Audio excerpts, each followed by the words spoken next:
Hi and welcome back to Assessing Achievement with the ELL in mind. The second lesson of Module 3 focuses on alternative assessments and modifications appropriate for our ELLs. Modifications and summative assessments can be made once and only once you have a clear understanding of the language level and abilities of your ELL, and once you have formatively measured their progress within a unit or course. This will allow you to maintain integrity of the assessment and the results as you will be keenly aware of your ELL's ability within the content area, and you will be aware of the language required by the content area, and thus you can assess them appropriately.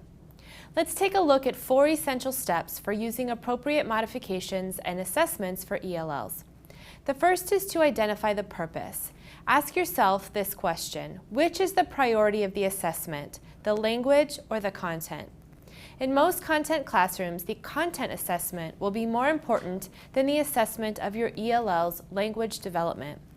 However, if you have spent time planning and teaching language objectives, then you might consider including those in the assessment as well for your ELLs.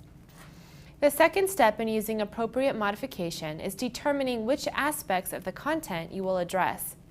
For this step, you can think of Bloom's taxonomy or the depth of knowledge chart. Are you assessing fact recall, understanding, application or analysis, or independent production? In most cases, the more complex the thinking, the more likely that the more complex language and language structures are needed.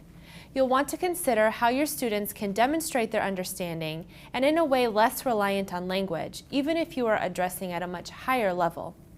Step 3 in using appropriate modifications is analyzing your assessment.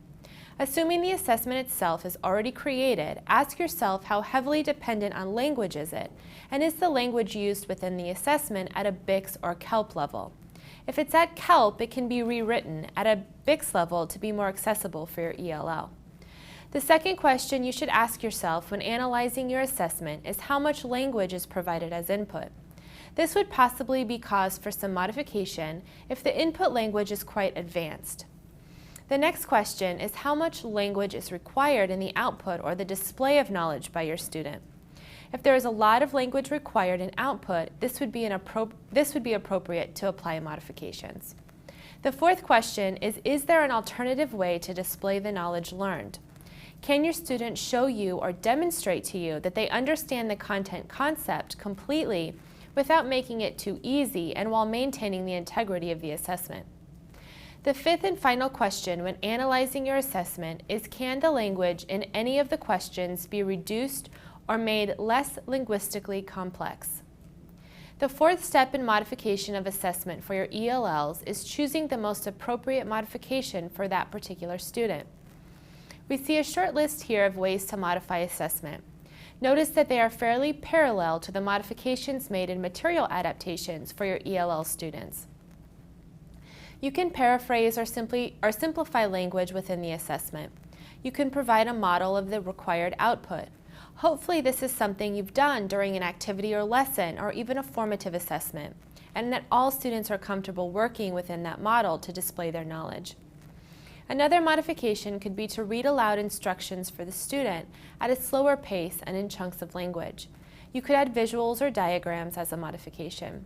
You could use bullet points for instructions or to highlight key ideas. The assessment could be modified by incorporating visual organizers, especially to support output, as long as the level of thinking is not interrupted or made easier. Another appropriate modification is to give your students extra time. Remember, they are processing that complex academic language and may need just a bit more time to provide output at a higher level. And finally, formatting or reformatting assessments can help make them easier to digest for your ELLs. When making modifications to assessments, it's important to remember that all modifications should avoid altering the conceptual design of the assessment. They should work towards maintaining the integrity of the original test. All modifications should be effective on an individual basis for your ELL, reflective of their particular language abilities.